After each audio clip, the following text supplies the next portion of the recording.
Hello, everybody. We're going to go ahead and take a look at all the work that we have due for today, and then we're going to cover a little bit of UV unwrapping per Salvo's request. So let's go ahead and first run down through here. We got a couple in the 518 column that I'm going to take a look and make sure that we've already covered, but I can't remember. And then take a look at all the other ones in the current column. Whose was this? This is Kayla's. Okay, cool. Intended purely for easy selection and giving a light idea of where I want to go with colors. Okay.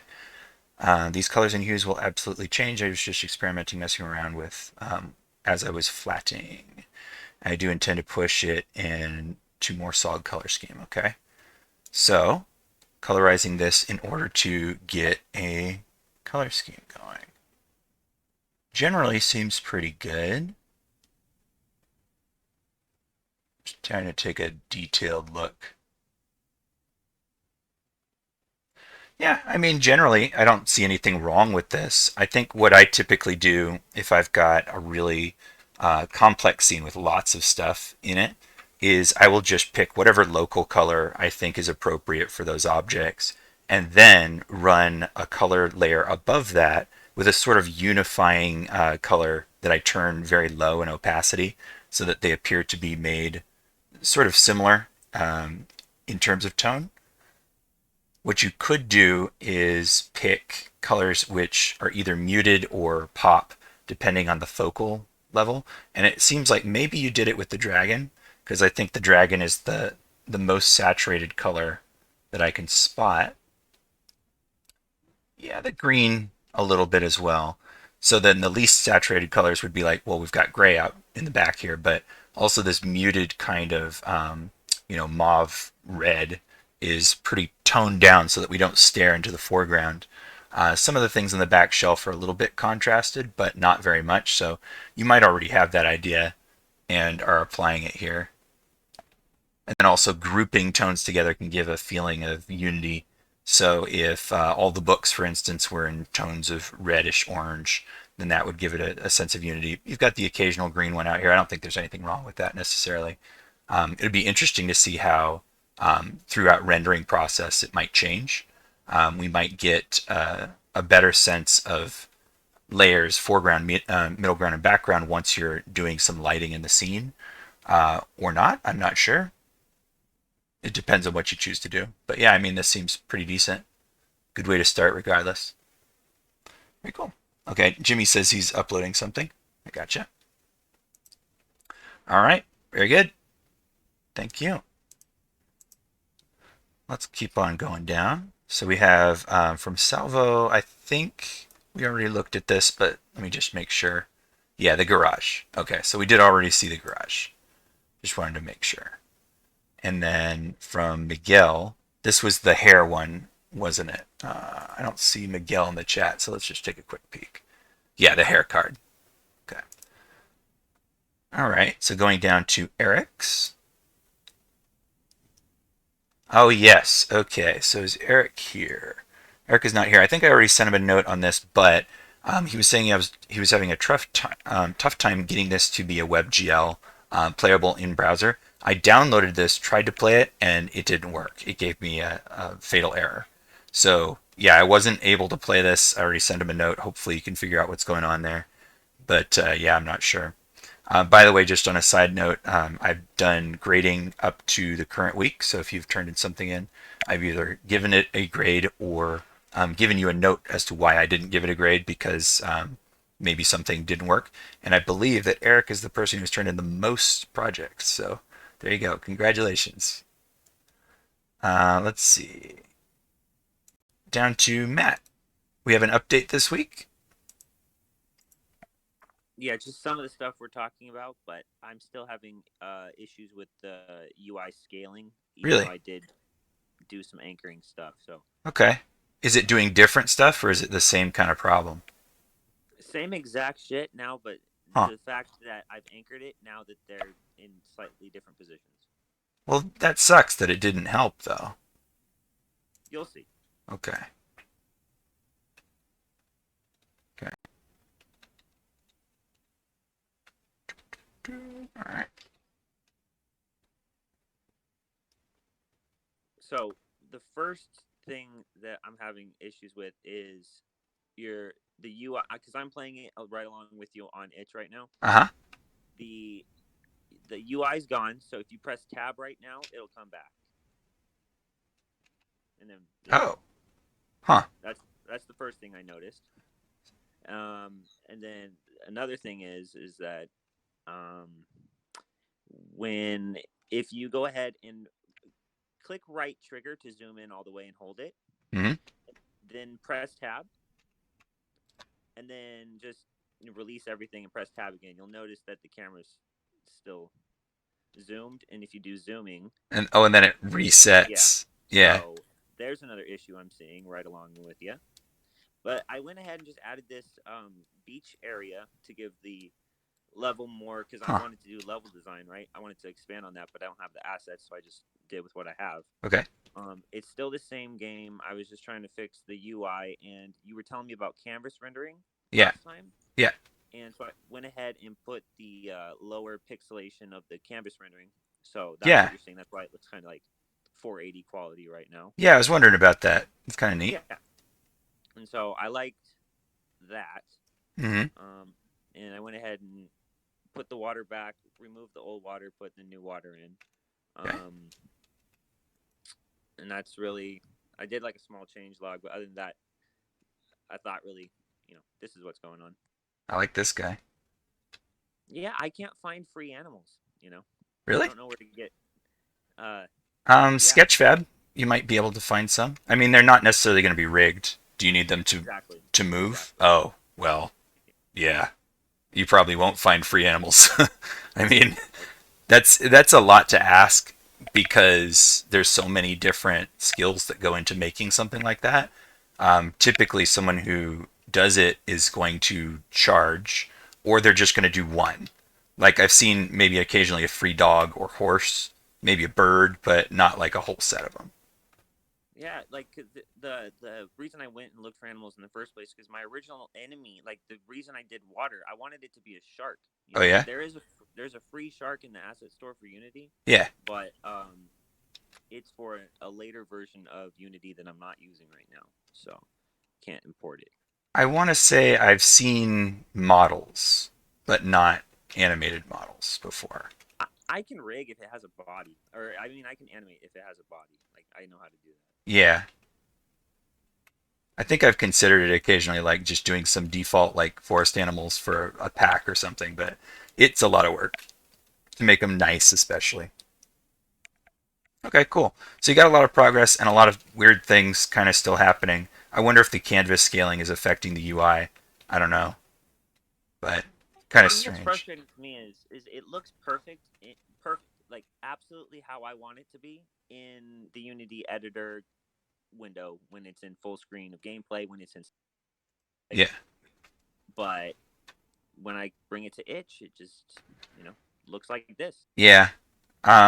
I don't know how to account for that. I mean, I haven't done enough UI to say for sure if there is a common thing that you need to do to accommodate for it. Have you tried looking up any sort of like UI tutorials? Yes, Were they any helpful? I'll have to redo my entire UI, Well, that's pretty which is likely. probably what I'm gonna have to do anyway. So Yeah, I mean, if that's the solution, if it makes it good, then hey, go for it. absolutely, This is like totally taking me back to like 1995, like early computer games or something. that's what I want. That's Yeah, exactly what I want. 100%. right down to like having a photo sky with like low poly assets. That's Oh, totally something I remember. the more pixelated you make it look, the better it looks, man. All right, man. Cool. I mean, you're obviously making progress here, so there you go. Yes, but I just want my next goals to be either I'm going to scrap this whole UI, or I'm like, I'm just going to do something about the UI. That's my next update is Yeah, UI.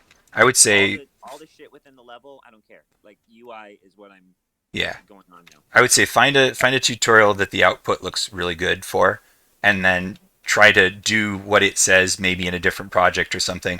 if it's good, then I'd scrap the UI and do it the way they say, because it's definitely going to solve your problem as opposed to trying to fix what you've got over and over. Yes. It's always kind of a gamble when you have a problem in game development, whether or not you should try to fix it or trash it and do it again. But I find more and more that the trash it and do it again option is usually the right one. Um, Yeah, and that's the one we don't want to do because it's like, oh yeah, well, yeah. like we did. It hurts, but it almost always solves the problem a lot better than not doing it. And so now I kind of default to that. Like, I'm really hesitant to fix a broken thing compared to destroying it and making a new one, you know? Sure, I understand that completely. Yeah. Yeah. If it's a little thing, like small problems, yeah, you can definitely fix them. But fundamental things, yeah. It's the long All right. shortcut. Do it again. Well, that's gonna be my next one. So when I Oh, come in next, yeah, you don't fall for forever. all right. You still don't respawn yet. I don't drown either. Nah, Okay. it's not real water, bro. It's a plane. Yep. Well, okay, let me ask you this. Is the level of the water a universal thing? Is it like a Z level? I. What does that mean? I mean, like, are you ever able to go below the level of the water while not being in the water? Like, No. okay, then you could make your character float at that Z level. So you basically check, is my character below a certain height? And if it is, you apply an upward force on the character. And so they would effectively slow down and then speed back up towards the surface and then stop at the surface because you'd stop applying the force. It's kind of like at eye line. Um, well, it'd be like a water line. It's like Yeah, underneath but the water so line. that way the camera isn't like angled underwater at all. Oh, you want to stop the camera? I was just talking about your character. Oh, you're talking about how they like if you want them to like bob on the surface, like Yeah. you know. So like if I fell under the water, then you'd be applying a force upward every frame that I'm under the water. And then once the character is at the surface of the water, it would kind of be on off, on off, on off. So you'd bob. And then if you climbed out of the water because now you're at that height, then it would stop doing it. And you'd get kind of a pseudo swimming kind of thing. So that's kind of a conundrum of water, right? Having water in your level is you Yeah, want the character to be able to swim or not. right. And if I give them the ability to swim, then that kind of makes the parkour rocks pointless, and it also makes the boat ride Okay. pointless. So instead, you want them to like drown and reset. Sure. Yeah. Yeah. Okay. Then, yeah, I mean, a similar sort of thing would be having a volume, at your water. And if your character enters it, your camera stays where it is or animates up to stay on the surface. And then after a couple seconds, you respawn and reset the camera. Oh, actually, I can envision that death animation right now in my head. Yeah. That's good. I like that. Cool. Gary, yeah, you can upload something. Just be quick. Okay, cool. I like the progress you're making. I think it's cool. Try to see if you can get that UI stuff under your belt because then I think you'll feel a lot better about it. Yes, sir. Cool. Thank you, man. Yep. All right. Let's see. So we've got Nathan, and then I'm going to go back and look at Jimmy and Gary's.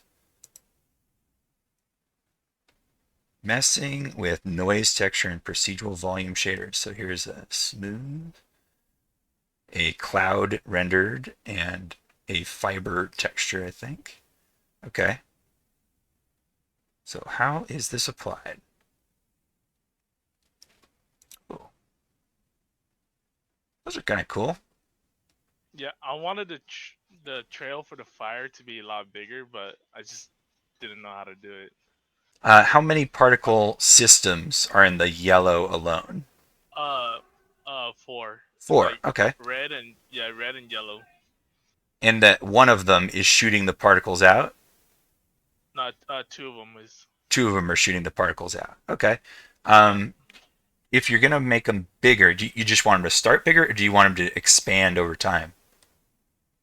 No, well, I wanted not bigger, but like I wanted them to be slower, but but I didn't want their life to be longer as well. You know. Um, if they're slower and their life is still short, then they'll be disappearing closer to the ball. Is that okay? Yeah, I tried that, but it just didn't look that good, and I just Yeah, went with this one. it's tough because there's a whole lot of different semi-related variables. Like the lifetime is a variable, the speed is a variable, the way they're being emitted is a variable, and it's kind of hard to predict what they're going to look like once you put all those together. So particles is kind of an exercise in knowing what all the sliders are and then having an idea of your final result and trying to make the sliders represent that somehow. And it can be real tough. You got to Yeah, I didn't like how fast it's moving for the trail. the zigzagging or the fact Yeah, that it's kind of yeah, moving away. the zagging. So there's a couple Oh, of things I and can that. think of. There is force over lifetime, and then there's the starting velocity, right? So right now it looks like it's traveling pretty consistently at just a steady velocity. But if you apply a force over lifetime, then you could shoot them out even faster and then have them slow down to a halt as if they were encountering like a thick atmosphere or something. So that's one option. And especially if that force over lifetime is really, really small, then they will just be at their fastest right near the ball and then slow down forever, little by little. And it's a pretty cool effect. So, Yeah, possibly. I didn't know that was a I didn't know that was an option. I'm be real. Yeah, So I mean probably gonna look at that. the number of options for the particles, it's huge. It's just look at the list in Yeah, the there's so component. many. Yeah, and like try to figure out what they all do as soon as you can because those are your options, and some of them are a lot harder to use than others. But something over lifetime is usually the key to a lot of pretty common effects. And they've got other ones like what is it, like size over speed or speed over size or something like that. Just means like the Hmm. size affects how fast it goes.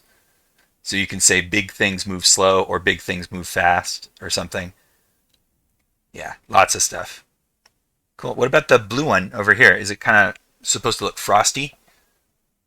Yeah, it's kind of like it's condensing. So I Yeah. had them like reverse instead of like spreading out. Mm-hmm. So they're it's like a donut and they're pushing in Oh, together. cool. So that's why it looks brighter, more combined in the middle. Yeah, it makes it sort of look like a pool of water or something, or like snow, I guess. Neat. Yeah, I just had them inverted. Cool. So All right. Yeah, they look fun. Learning a lot about particles this way. yeah, because I'm trying to add them to a game. All right. Well, very good. I think. Are you looking up tutorials that help you do this stuff? Yeah, definitely. Okay. The for the volume shaders, it's kind of complicated, but Oh yeah. I'm getting the hang of it. I mean, yeah, volume shader is super complicated, but particles themselves are not so much. I would encourage you to just jump into Unity with these, maybe Exact 2, and just mess with every setting. Just go down the list one by one, just open them up, see what the options are, change it, watch the result, see if you can figure out what's going on, and then just move on to the next one, turn that last one off, and you'll probably learn a lot just that way. Cool. Yep, sounds good. All right, man. Very good. All right. Looks like we got a couple more. So Gary's got his up. Let's go ahead and take a look. Pull ball with mouse. E to restart level spacebar jump. Okay. Pull. Pull the ball with mouse. Spacebar to jump. Why would I jump though? Pulling a ball. Whoa. Oh, come back. Ball. Okay. So if I let go of the ball. Ooh. Wait, could you hear me? Yeah. Yeah. Hello. Okay, so you pull it back. You pull it back. Oh, like down? Uh, well, press E. It's Oops. kind of like a slingshot, like in a slingshot way. Like like that. yeah, kind of. Yeah, but more like a 45-degree angle. Whoa. Uh, Okay. This way. yeah, and then you could throw it, and those up arrows are kind of like they'll give you like a push Oh, is this like Burrito to the left. Bison? Yeah, Okay. I think so. Yeah. Yeah, yeah, yeah. So I still have to learn how to disable like clicking it when after you throw it. Right. But and So before I had like friction, so the ball would continue to roll, but so 2020 the I 2020 see. Unity thing does not work for some reason Mm, on itch.io, so I had to switch it to 2019, and that messed with a lot of the friction and mm. Okay. So what you're looking for as far as the disabling is a state. So states will help you to determine are you in pre-game play or gameplay or game over state or whatever. So a state is going to help you with that. That way you don't have to have a different script. You can just have things that are enabled when you're in a certain state and disabled when you're in a different state. Whee! So typically, if you have like a pause menu, the entire game has a couple of states. It has running, paused, and like lose or something. So if you're killed, your controls are disabled and your only option is to reset. But if you're paused, your controls are disabled, but they will be re-enabled as soon as you unpause. And if you're in gameplay, then your controls are enabled. And so that would be a quick example of 3 game states. Boink. Yeah, I see how this is working. Cool. Whee! And then I can just cheat by grabbing myself and pulling myself this way. Whee! All right, cool. Anything else? Just kind of the prototype. Gary still here? Did he leave? Uh-oh. He left, looks like. Yeah, I think he disconnected or something. Well, His computer froze. all right. We will get it in the video feedback then. Okay. No problem. Oh, you can mash the button to stay up. There we go. Gonna be much better at this game now that I know that. If you guys don't know what I'm talking about, there's an old Flash game, Burrito Bison, where you were in a candy land for some reason and like a big wrestle man, and you just flung yourself and you'd smash the little gummy bears. It was a really addicting, fun one. I think it's on mobile right now. Oh, cool. Yeah, it was a really simple, really fun one. All right. Very good. Jimmy, do we have one to look at now? Yes. Can you hear me? Yes. All right. So for some reason, the web version doesn't quite work. Okay. So basically, added post-processing, bloom, and ambient inclusion, and Nice. some other effects. Also added the music and engine sound effect. I hear him. I'm going to have to mute it, though. Right. And also, the part that doesn't work is the scaling along with the music. I'll tell you what I meant. The scaling? Yeah, building scaling with music frequency band. Oh, really? Yes, it doesn't work in the web version, but there's a exe version that you can download, Okay. and that one should work. So, does it pitch the music or does it increase and decrease the volume? What does it do exactly? The building will scale. Depends on what the frequency band is. The buildings. There's like 8 different band, eight different buildings. Yeah. So if you hit M right now, go ahead and hit M. Okay. Oh. All right. So if you go move to the left a little bit or right. Okay. 180 degrees. Turn around. This way? Yeah, there's a whole section here missing. That's on the. They're supposed to go up and down the buildings. Yeah, like bounce? And scale. For some reason, it doesn't work in the web version. I don't know why. I tried it twice already. Okay. But right now they're pulsing to the music. Sort of, yeah. But it's not in rhythm though. Ah. But the building is. If you download the exe version that's Yeah. on the web, Okay. they should sync to the music. Wow. Okay. I will definitely try that because I want to see that effect. Yeah, no clue at all from me as to why that wouldn't work. I've not ever tried something like that, but that sounds really neat. Okay.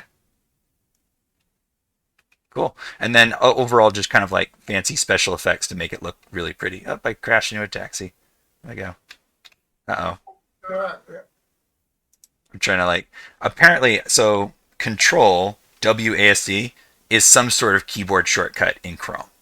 I think like Control A, I think D, I don't know what they do, but when I'm trying to move the car downward, then it's really messing with my ability to control it.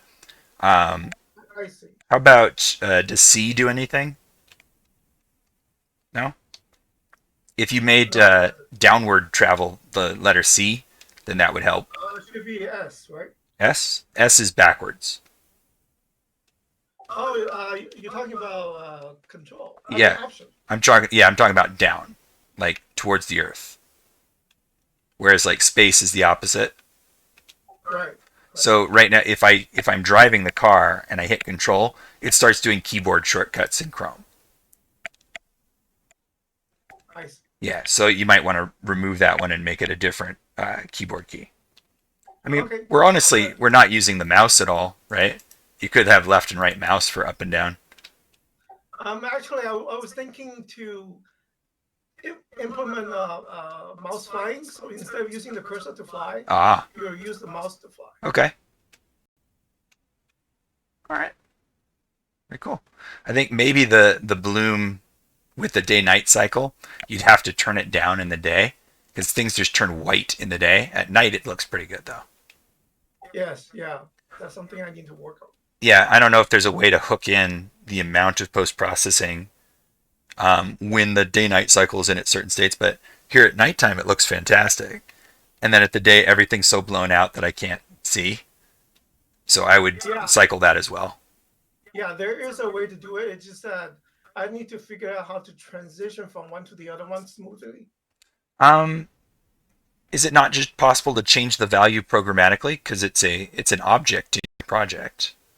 Yeah, it is. Yeah, I can definitely do that. I think that's probably what the smooth option would be, rather than having two different post-processing profiles. Instead, to have the single one just change its value. Okay, I'll definitely try that. Cool. All right, man. Very good. I like the progress you're making here. Thank you. Cool. All right. Did we have anyone else that we're going to look at before we do unwrapping? I think that's everyone that I can see. Even Gary. Oh, Gary's back. We kept looking at your stuff, Gary, even though your computer crashed. I was recommending looking into states, game states. So hopefully that'll help. All right. Let's go ahead and take a look at some unwrapping. So Salvo, is that what you wanted to see, was some unwrapping techniques?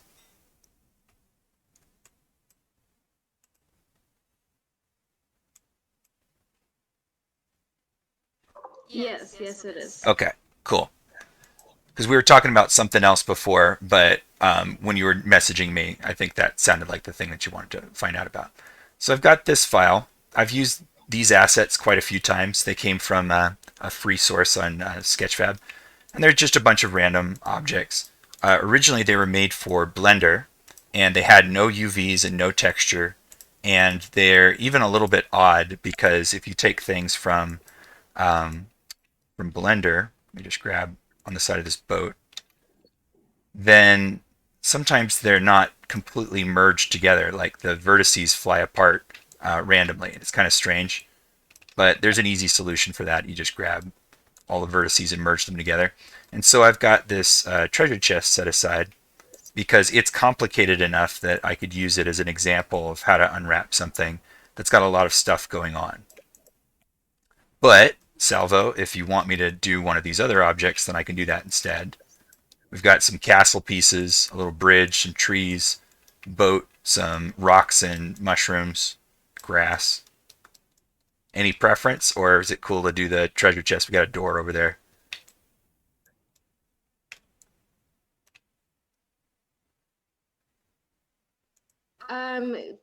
Just anyone that seems really complicated. Okay. Is what I want to do. So I picked this one because it's probably the most complicated.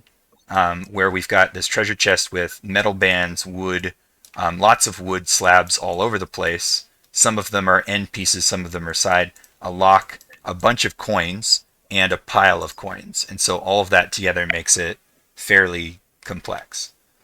So then the very first thing I would do is just verify that the model is working properly. I've actually used this one before. So previously I went through and sewed all the edges together that were kind of just floating off into space and separated them so that they could be animated properly, which I have done before. But I would also take a look at this and critically think to myself, like, if I'm going to have a coin all by itself as an object in my game, and I'm going to have coins that are just sitting on here, I don't want to unwrap those things twice. I just want to get the coin itself in a good state and then duplicate it around inside of this object. So first thing I would do probably is to mesh separate all this stuff so that each piece is now floating by itself and can be more easily handled. So I've got the top edge here along with, let me go ahead and center the pivot of everything. Let's do center pivot, just so that it's back in this space where I can see it. So I'd probably, you don't have to delete like these objects here because we can match transforms, like I could duplicate and match transform to put them back over here. But they're definitely not going to be the final ones because I would unwrap just this one that's standing alone. And another thing about unwrapping is that you probably want to do it when it's in the most neutral position possible. I have a question. Yeah.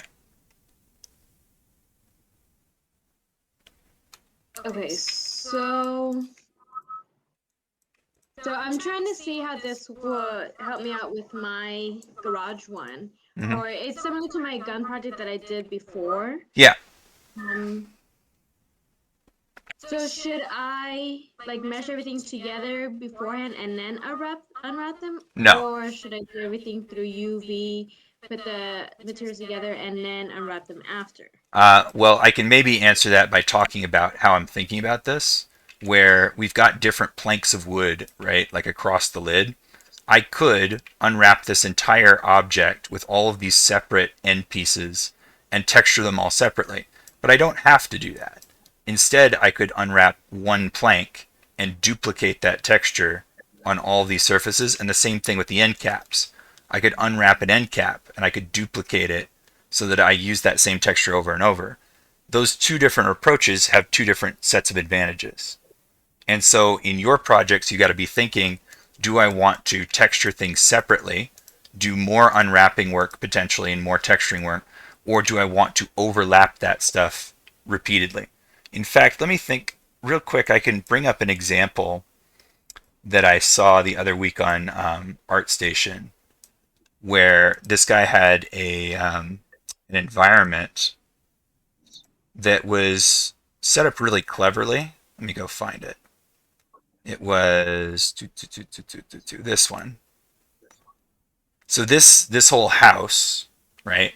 And I think maybe I showed this before, was set up with a really bare minimum number of textures, which he shows down here, right? One square repeating tile of roof tiles, one little square of cobbles, and one edge of stone, the side of a beam, the end of a beam, flat wood, plaster. But then look at this and how complicated it is. He was just planning. Yeah, I'm not using those because this one looks more like painted through Photoshop, but I'm not using that at all. Well, don't be fooled by the style. Just because the style is cartoony doesn't mean that the technique is any different. This could all very easily be photographic textures. It wouldn't really change anything. The textures still need to be able to tile with themselves, otherwise this effect wouldn't work. And they still need to be able to be used in a wide variety of locations in order to have the desired effect. So I think you're looking at the fact that it looks painted and saying like, well, then this won't work. Like, that's not true.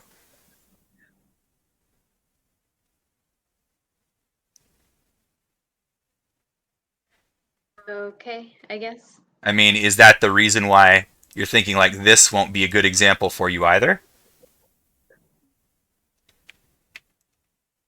Because it's not a realistic model. It's not going to be the same technique because it is. I'm not sure. I'm not sure what way would look better for me or would work better for me because I'm still new to it, so I'm still trying to figure it out. Well, UV unwrapping doesn't really change very much based on the style of the object. It's just a utility. It's meant to get space onto the UV grid so that we can apply texture detail to it. Whether it's cartoony or not doesn't really have a whole lot of bearing.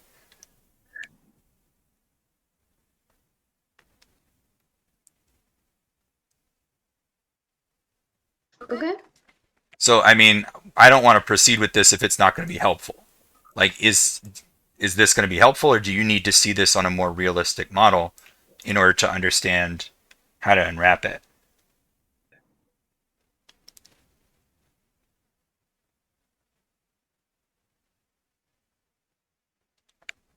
Um. So okay, so my question is just, should I mesh everything together before I add it to the UV with the textures, No, or not? no. Okay, I just wanted a yes or no So question. the reason for that is, like, if I look at this door has rivets.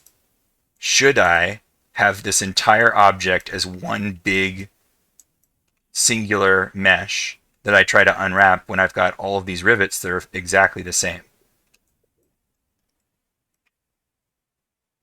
No. Right? Why would I want to unwrap 1, 2, 3, 4, 5, 6, 7, 8, 9, 10, and then 10 more on the backside when I could just unwrap 1 or 2? Does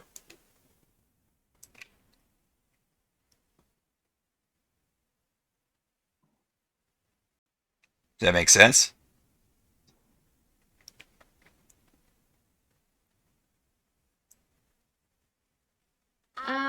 Kinda. Yeah, it's just I'm just thinking back at my project and mine seems really complicated.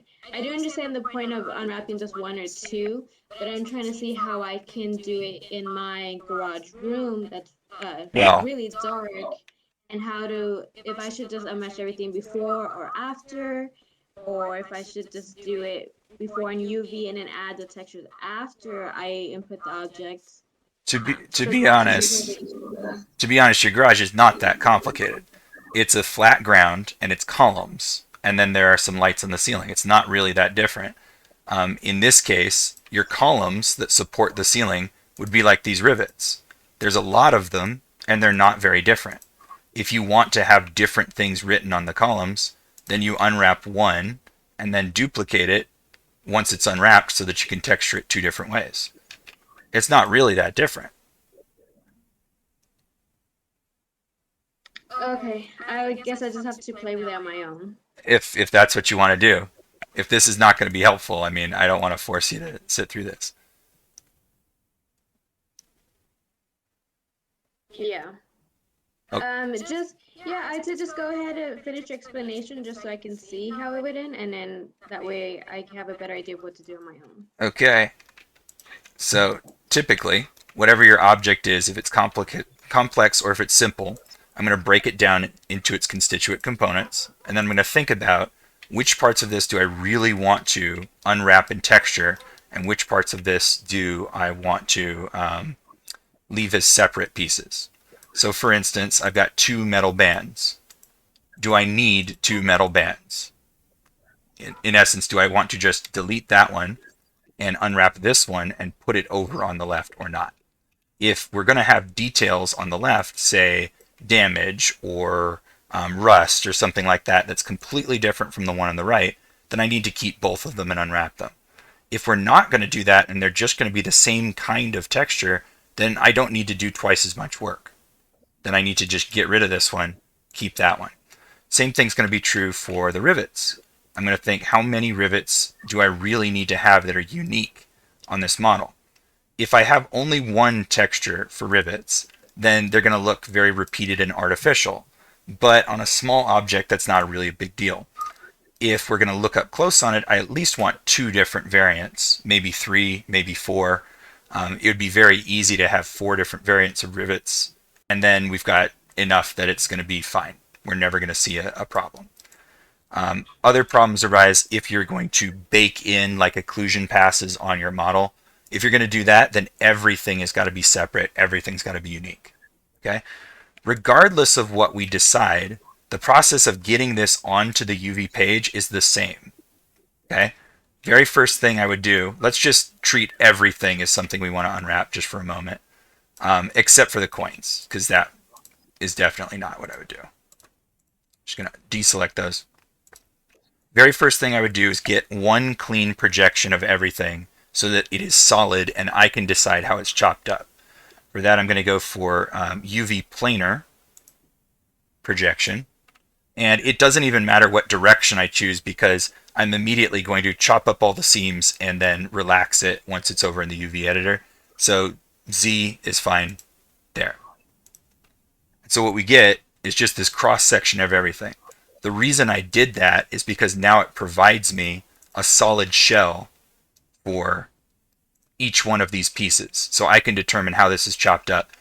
This is sort of an x-ray. We're seeing straight through it, so it's not appropriate for texturing yet. But as soon as I find where seams need to go, it's going to become appropriate. So for that lid, for instance, let's take a look at that. I want to now determine where are the seams in this texture. Where am I going to chop it up? Between each one of the wood planks is a good place to go. And also the end caps are a good place to go because that's where the texture is going to be different. The outside surface of the wood is going to be different from the end pieces of the wood. Potentially the underside of the wood right here is going to be different from the outside of the wood. So we come up to UVs and we do cut and sew tool. Where is it? 3D cut and sew tool. So this enables me to drag to cut and control drag to sew. Right now everything's sewn together. So I'm just going to left click, and sometimes if you can, this one is actually triangulated, which is pretty annoying, but you can double click sometimes to get an edge loop. So I'm going to cut the end pieces so that they are separate from the run of the wood down there. Looks like some of this is not cutting. Why aren't you cutting? It's not doing it properly. I maybe didn't need to, or maybe I didn't merge this entirely. No, that's working. All right, let me. Sometimes the 3D tool just straight up doesn't work, and you have to do it in the UV view. Well, we could do that, or I could just select edges and then just do UV cut. So there's that way too. So I guess if it's going to misbehave, I'll just do it this way. So I'll just grab all 4 of these, and we'll stop right there, and then I'll go to UV cut, UV edges. Did that not work either? Okay, that one did work. There we go. I can see them. And I'm also going to cut going straight down the middle. This one's sort of optional. Or sorry, not... Well, I could... Okay, so here's a question. I could go straight down the middle where I've turned this corner. That might be better for normal map detail. Or I could cut the plank surfaces away from the crevices. There's those 2 ways. Personally, I think I'd prefer to cut straight down the middle so that I could have some edge detail. So I'm going to go straight down. Try to find which one's the correct one because we've got all the triangular faces. That one just about did it. There we go. And I'll go up to UV cut.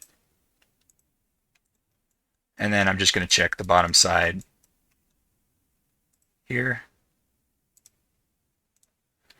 And I want to see how far does this go inside. It looks like it ends just as it goes under the lip there, so I don't have to keep going very far.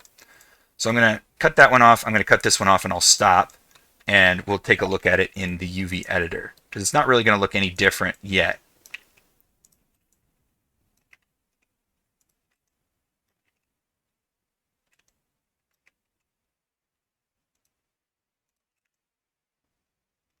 Okay.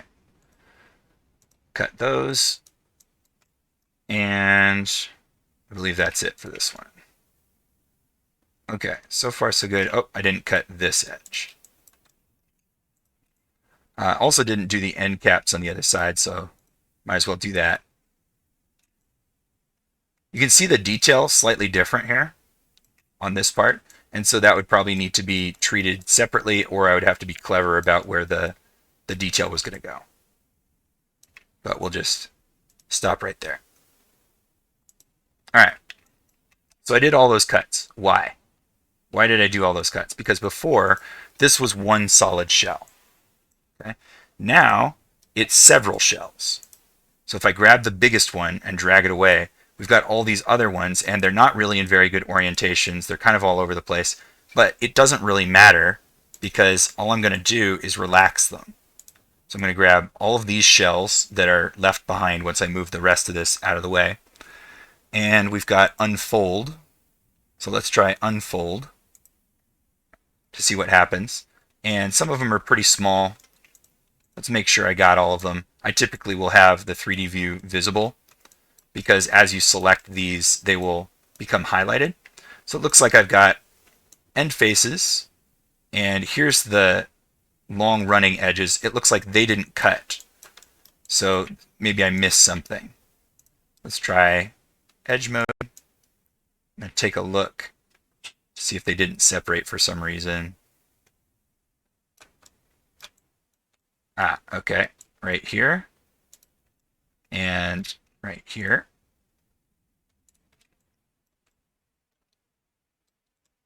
Looks okay. UV cut. And then I can choose UV shell right here in 3D. If they highlight separately, then they are separate. So here, these are separate, and I didn't cut off the face of this one, so I want to make sure that I do that. It was because of that extra detail. Let's just see if I can give it my best guess.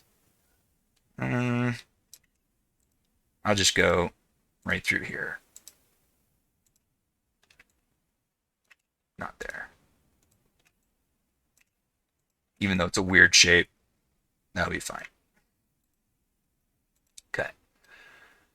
All right, so now there we go. I've got an end cap, top and sides here. It's still not going to unwrap properly yet, but it's a start. Okay, so let's look in the UV editor. We're in shell, grab all these pieces except for the largest one over here, and let's unfold. Okay, this one is still not working properly. This one's almost there. That one works. That one works. Okay. There's another helper that we can use here. Unfold is a good start, but it's far from the best that we can do. If you find a nice one that works like this, so what that represents is this front face, okay, when you open the thing. Not super critical for texturing, but it's going to be a helper. I'm going to get the scale of that. So in here in transform, I'm going to go down to texel density and get. And so that texel density of like 3 is going to record how big that thing is in 3D space compared to how big it is here on the UV sheet.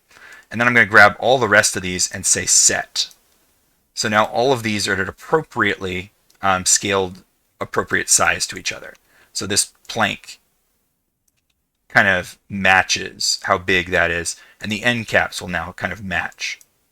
Okay, so I want to figure out, why aren't these unwrapping properly? What do I need to do to them in order to get them to work? I'm a little concerned that this loading thing is going and going and going. So I'm going to click save as fast as I can. So hopefully it doesn't crash. You guys still hear me, right? Yes, sir. I don't know what's going on, but it is doing its loading thing of death. It's really scary. Please save my file. Oh, okay. I didn't look down there and it's gone. Anyway, I'm going to zoom in on this and take a look at, well, where are these extra little bits like this? I'm going to select that edge and then come over into my 3D view and hit F to see, where is that located? It's right here. So I can see, the tops of these planks are turning into the sides, and they are coming around this corner and down. And so really, I do have to cut off the tops and sides somehow. I could cut them off right here, so I have normal map detail that could cross across here nicely, or I could cut them here and here, so I have a nice flat face on the side where the cracks are running. So I'm actually going to grab there and here, here, and here. So I'm going to end up with a detached front and an attached side to these cracks. And over here I already did it there, but not here. And on the other side, I'm going to do the same thing. So all of these diagonal angles.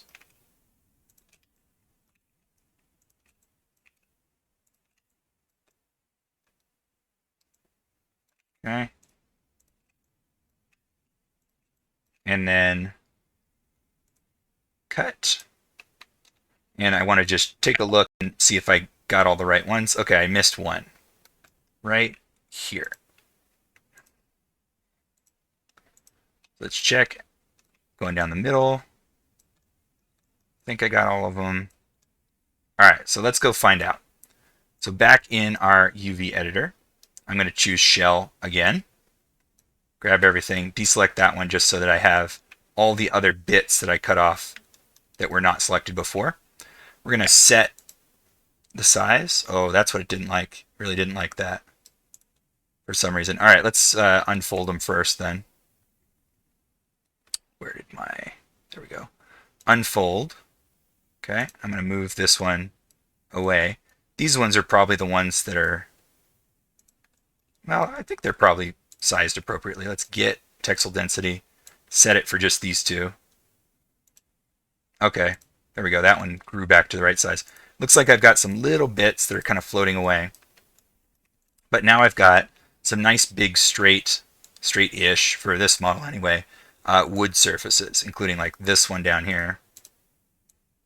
Okay, and this is the edge of the trunk, right? So what I would do is start lining these up, like grabbing them one by one. So this one is the first plank of wood, so I could put that here, and this one just under it. This one's the second plank of wood, so I could put that just above it. And I could start deciding, am I going to overlap these things or not? Am I going to use the same wood texture over and over, or am I going to have unique planks of wood? That would be another consideration.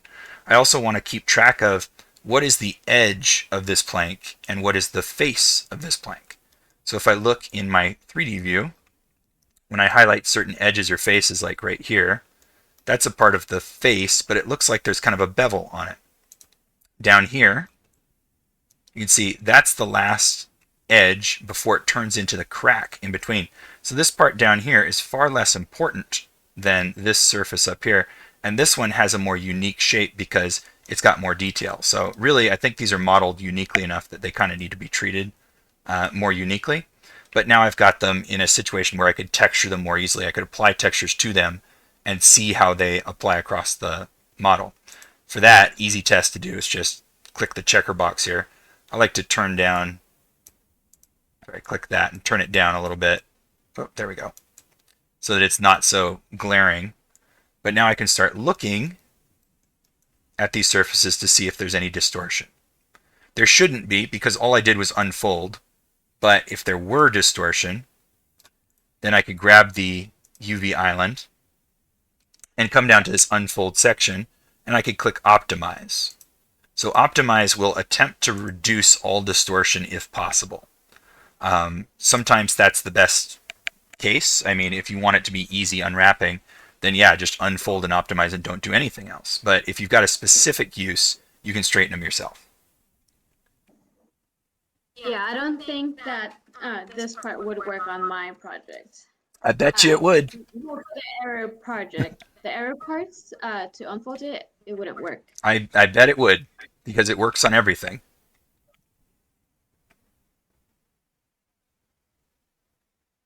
I mean, that's what I'm trying to tell you, is that it does not differ based on the style of model. This is what you do. You cut the model into flat bits so that it can be textured.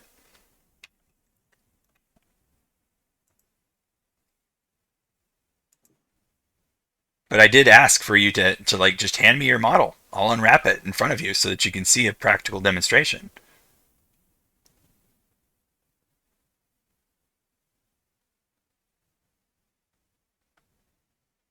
Um, so if I click on the mesh part to stretch it, that's the part that I'm struggling with. That's where it changes everything. To stretch? Are we talking about in the The 3D? left corner. So if you stretch the left corner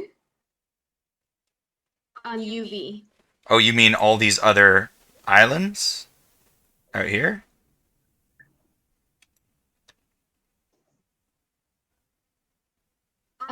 It's just hard to explain. I don't know how to really show you. So if you go on the mesh part to click on the top left corner, and to stretch it out, that's what I'm struggling with.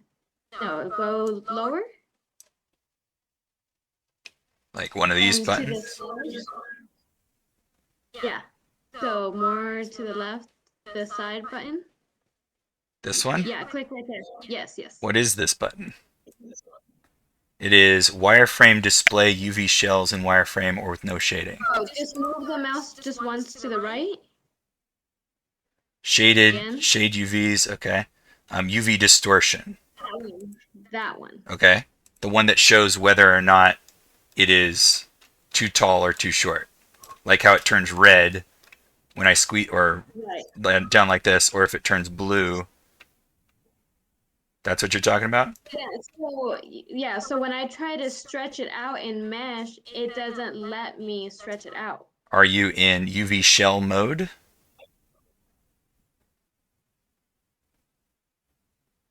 So there are two ways to interact with things in the editor, the UV editor. UVs, which are individual points, like these, and you can grab them all, or UV shell will just grab everything that's attached. Yeah.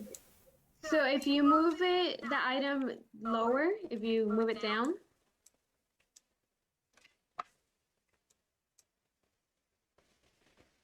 Is there a reason I'm moving it down? In that blue box down where you were. Okay, this Yeah, this one right here is okay, sure. But why am I doing that? Just move it lower, like all the way to the bottom corner. Like, move your camera, not the object, but like to I mean, zoom out to see the full screen. I don't really know what you Yeah. mean because there is no bottom corner of the UV map. It's infinite, as infinite as we want it to be. The only one that matters is this square right here, and the only reason we use the other squares is as a helper. Yeah, it's hard to explain this online. I wish there was a way where I can explain this to you in person. I know, I know. It's okay. But I want to help you, and I'm trying to show you how to UV unwrap things, but you're acting like it's not going to be applicable to you, and it is. You unwrap things the same way, no matter what you're unwrapping. The only time you don't is if you've got a really clever idea about how to do something better, which is usually in cartoony applications and not with realistic stuff, or for production reasons for efficiently using the texture space. But I mean, literally, this is how you unwrap things. You draw on the seams and then unfold them and arrange them. That's it. Besides having seamless, repeatable textures, which is another problem. And this is an excellent example. As efficient as it could possibly be. To do it less efficient than this is to just do more work, which is fine. You just unwrap more stuff. So instead of having just one of these beams, you could have 1, 2, 3, 4, 5, 6, 7, however many you want.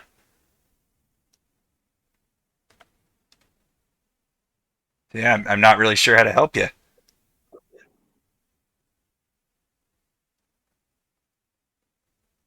Juan says, is cutting the model in half and then mirror a good workflow for UVs? Sure. Yeah. Although, I tend to not do that because it's obvious if you run a seam right down the center. Characters, though, are often done that way. So he's saying, what if we just slice this right down here and then mirror the left and right side? That's fine, except for the kind of ink blot effect that you'll have running right down the middle of the thing where detail is mirrored left and right. That's the only reason I wouldn't do that. But if there's an appropriate place to do that, then sure.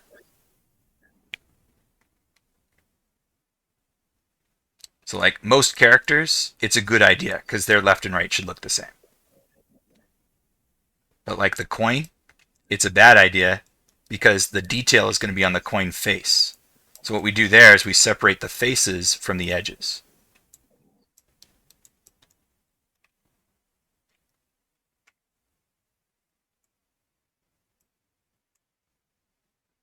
It's just about what do you want to have texture detail on, what areas need to be the most prominent, and where is it least important. But we could run a seam down the coin going this way and texture the whole side and then duplicate it. That would work.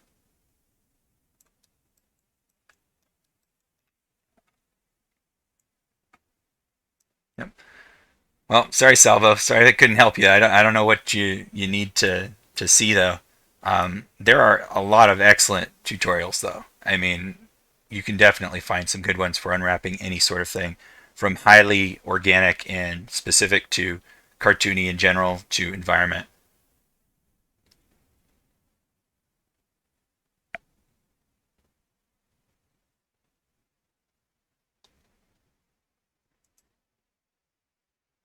See, Robert says, if you do nothing to the UVs after mirroring, you'll have a seam down the center of the model, and the side you mirror will be inside out, so any logo or text will be warped. That's also true. Yeah.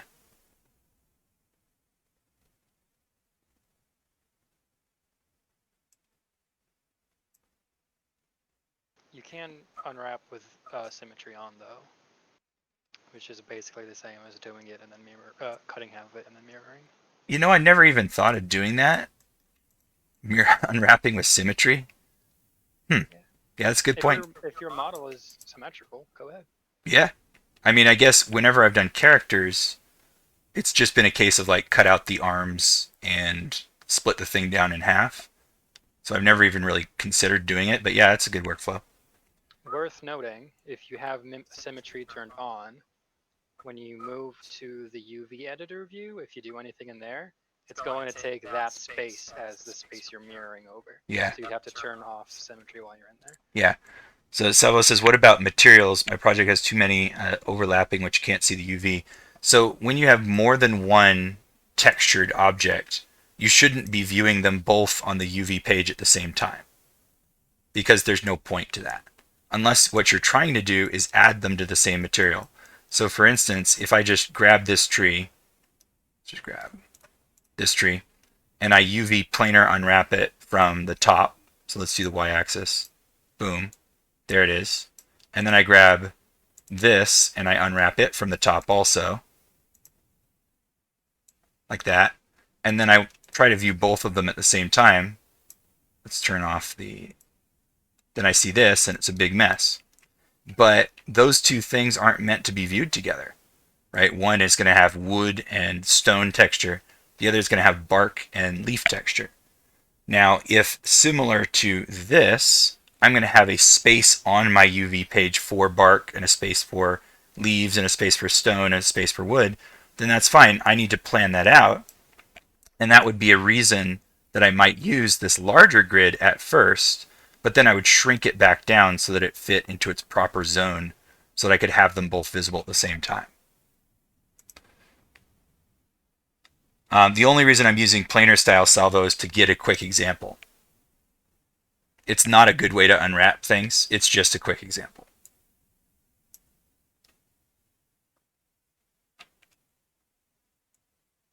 The point is about trying to view them at the same time. It doesn't matter how beautiful the UVs are.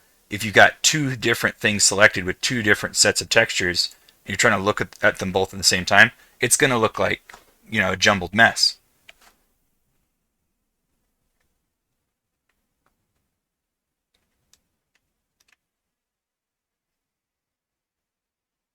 Because you're not supposed to be looking at both at the same time.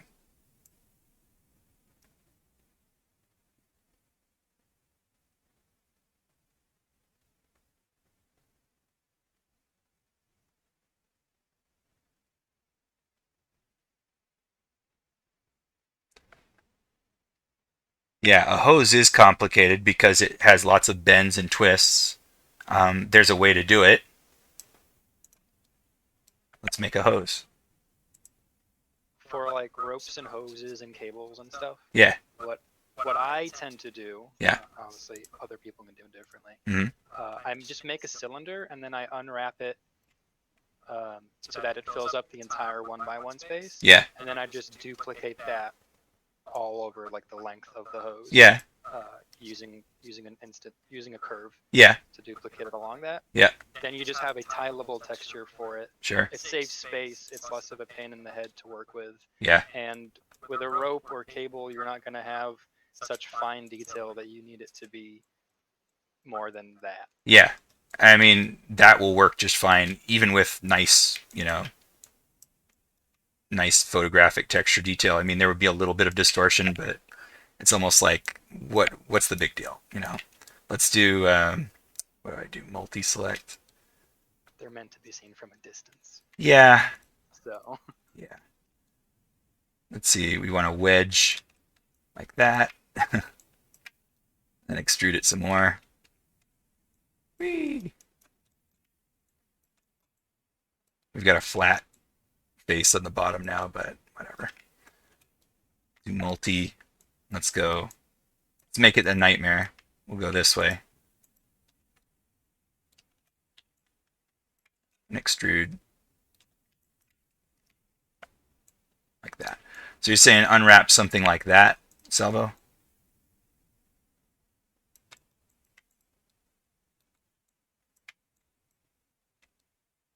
Yeah, that's what I was talking about. Okay. Yeah, it's a pain.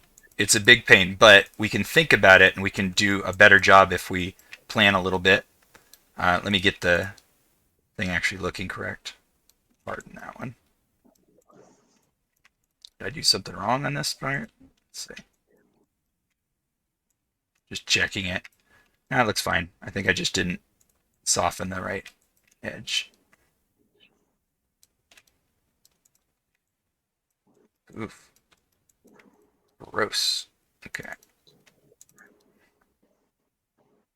Okay, so right now the UVs are not going to be good at all. But what Robert was saying is if you have this section, right, this relatively square section, then you can use that as the repeatable part of this pipe going in all these directions. The problem is the curves where it bends, good luck. It's not going to work out properly, really. It's going to be different than the straight sections. Best thing I could say, though, if I'm going to try to do this automatically at least, let's delete the history. And let's use the same method I did before. I'm going to do a planar unwrap just straight down so that I get a shell to start off with. And then I'm going to determine where are the edges that I want to be seams. The caps, each one of them, clearly. And then something running along the edge of the pipe on one side and on the other side. So we'll just do it right in the middle here. Okay, so at least that will start this process off. Probably I would need to cut around the elbow bends, but let's just start here. So I'm going to cut like that, come into here, grab UV shells, and we're going to unfold. And we end up with that. And it's not super great. I don't know why that got cut in half. Oh, I did cut that in half, didn't I? And what is this? It says that this here is that cap. Oh, it is. It's just very small. Okay. So now we would want to grab our textile density and apply it to all the rest of these. There we go. So now they're appropriate size. And we would want to try to relax these two, which are essentially the skinned halves of my hose. Let's see if it can do it. No, it can't. So the reason it can't is because this is the shape it's trying to unfold, and it's just not a two-dimensional shape. Not really. Okay. So it becomes helpful to cut this in a couple of other ways. Like in the middle of a elbow bend, that would probably be a logical enough place to cut. Or just before and just after an elbow bend would be another fairly logical place to cut this. We could try it once both ways. So we'll cut there, and then over here, we'll cut through the diagonal, including this. And we'll see what the UV unwrap and unfold does. So now we can put these cap pieces aside. Let's unfold one more time. Okay, and then optimize. And we don't really need to optimize, but there we go. So this one ended up still being attached, just barely. So probably a good idea to cut here too. R5. Whoop. Oh, there it is, cut so. Probably want to cut there as well. So we have two different sections of pipe. This is the one that cut along the diagonal. You can see this curving bit is the one that turns. And down here, it's the same thing, just the opposite curvature. And this straight one is the one that we cut right before and right after the elbow bend. So comparatively a little easier to deal with. But if we were going to have repeatable textures, these nice straight pieces of pipe would be a lot easier to deal with than these curved bits and these semi-circular bits down here. As you can see, there it is. These are the two inner parts of the curved, and these are the two outer bits of those curved sides. These ones are rectangular. Okay. I mean, luckily in a rope, you're not going to get this kind of pinch. And in a pipe, instead of getting exactly something like this, you normally have couplings and flanges that go over those intersections. And so you don't have to worry about your texture stretching around there. So in both situations, there's a sort of forgiveness in that a rope or a string is just wiggly. It doesn't turn hard corners. So it's easier to unwrap in squares. And then a pipe section is going to cover up those seams because literally they are three different pieces of metal that are coupled together with bolts. And so we don't have to worry about making one continuous texture in either case. I was trying to unwrap the hose, very complex, doesn't work for me. Yes, something like that. Okay. What about square UV ratio, sharper or blur? And must be match size of ratio square. I'm not sure what you're asking there. You want the pieces to not be distorted, but these aren't. Because all I've done is use automatic unwrapping methods, these pieces are perfectly undistorted. Yeah, the coupling, Robert's got a picture. That's what I'm talking about. It's like, although, yes, there is this bent piece of pipe, there's this bit or this bit immediately after the bend, and so you don't have to have a seamless, continuous piece of texture there. In the case of a string, it never does that. So, I mean, none of these are distorted right now. They're just too big to fit in, so we just scale them uniformly down, and we would be fine. What's better is that we can overlap them. We overlap them like this. We could use the same texture and repeat it over and over.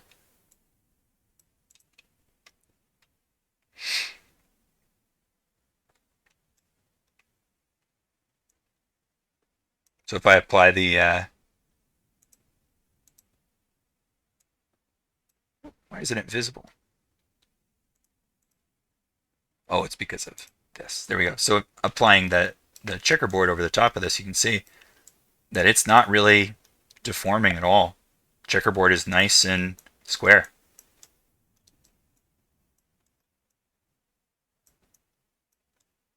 And of a perfectly uniform size, even though they're not lined up properly.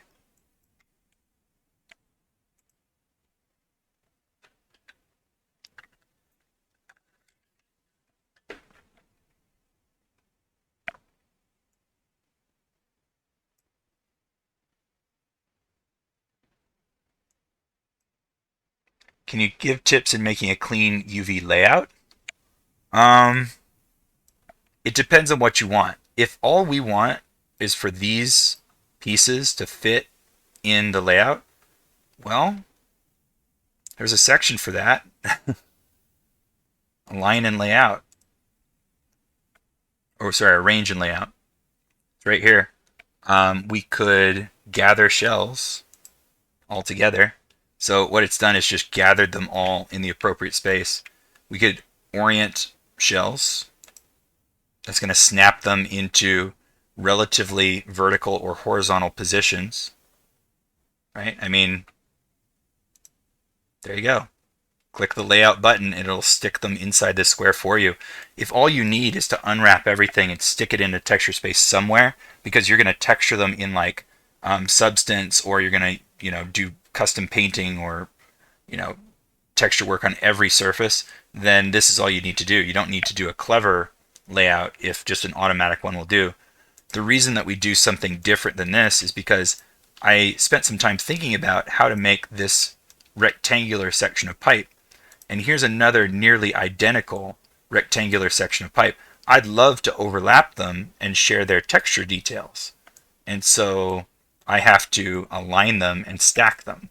So if I do stack, orient and stack, there we go. I was like, oh, that didn't work. So now I'm going to click that button once, and here they are. Orient and stack. Let's try one more time. Here they are perfectly overlapped with each other, even though there's a tiny bit of discrepancy because of my hasty modeling. They're about as lined up as they're possibly going to get now, these two different pieces. What do these correspond to? The top and bottom of this pipe. So all we got to do is make sure that the sides here don't appear to be stretching. If we have good texture detail, then it shouldn't really matter. But we could place these side by side to guarantee that. So I mean, yeah, laying out the sheet can be completely automatic, right?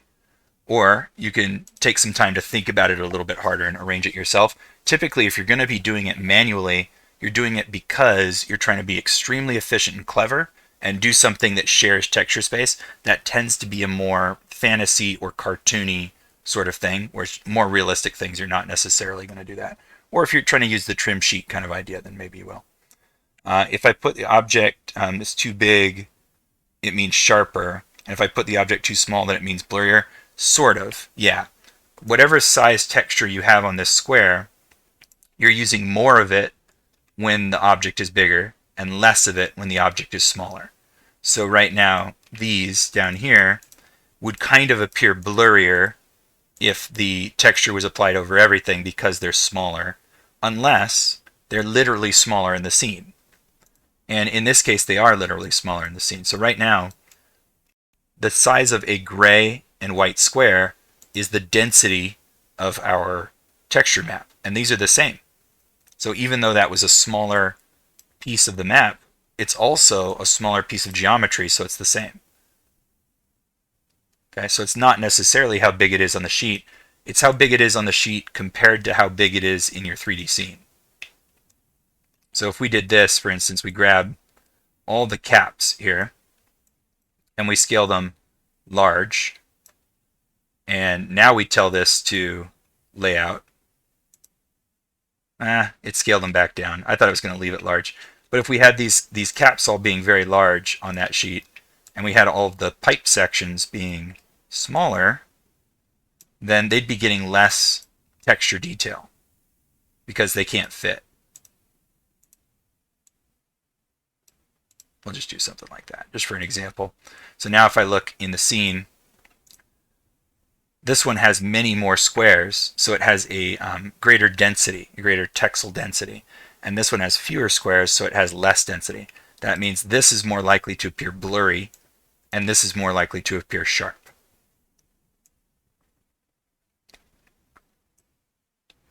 The UVs from my weapon that I turn in make out chaotic.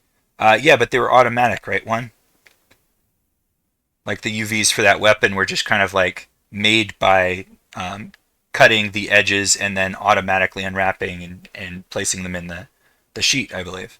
Yeah, so they will look chaotic, but they still work. You know, the reason that they did that is because they wanted to have one unique surface for every piece of the weapon. And that's fine. For some cases, that's what you need. For other cases, you can share parts of it, like rivets. Even if I had a realistic pipe structure where I needed every single piece of this to be unique, if I start putting rivets on here, I don't want those to be unique, all of them, duplicated across the entire project. I'm definitely going to want to share rivet textures. And so it's going to take up a very small section on my UV sheet, but you're never going to notice that.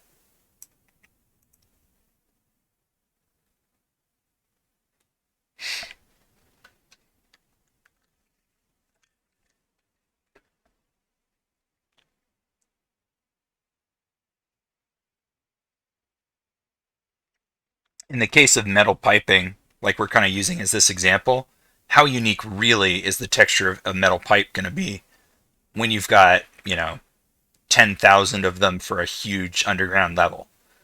You're not going to really need it to be that unique. If there is a special reason to have some unique texture on a part of your pipe, then separate that one and only that one.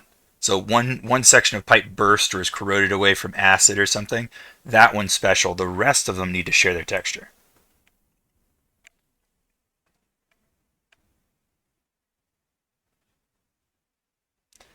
If I put everything object from vehicle in box and everything will be small in the box because not enough room, I was thinking each group of objects from the vehicle and set group UV on assigned material, but each time I did too many assigned material and it will be overlapped, which can't. Everything after combine the mesh. So then you just don't combine those parts of the mesh. So you're talking about having like your upholstery, your seats, separate from your metal parts. Don't mesh combine those. Just group them together. Or figure out how to find the balance. Because you definitely can have one texture for like an entire car, including interior, but it would have to be a very, very high resolution texture. Or you can have several smaller ones. At a guess for a car, I would say no more than 4 textures. One for the primary body of the car, paint and metal.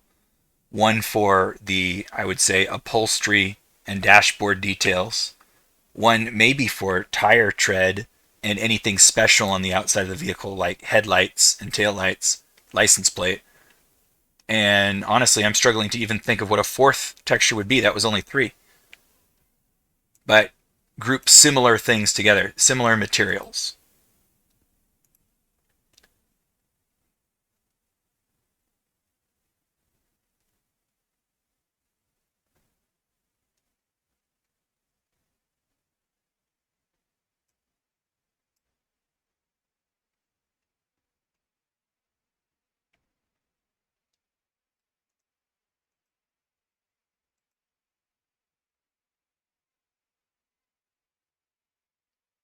Okay, but we're running out of time today. We're already at 7:30, which is kind of running over.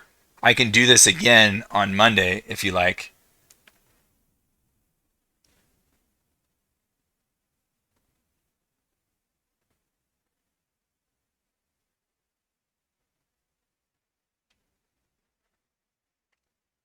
Do you want to see me like unwrap a car?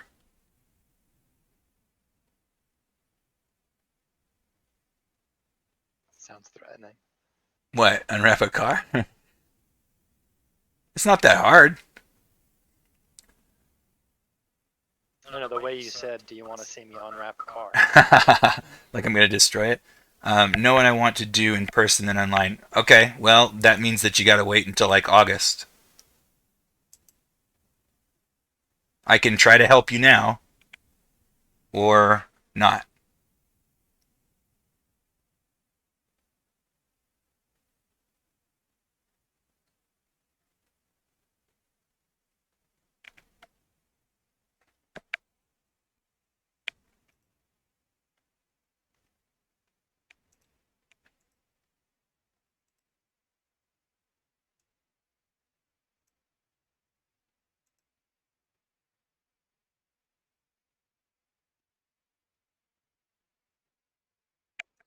All right, Salvo. Sorry I wasn't able to help you.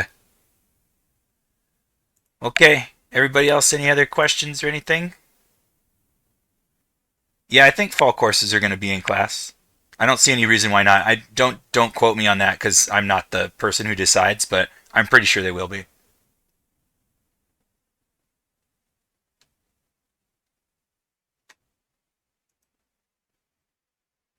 Have Facts. a good day, everyone. Yep. See ya.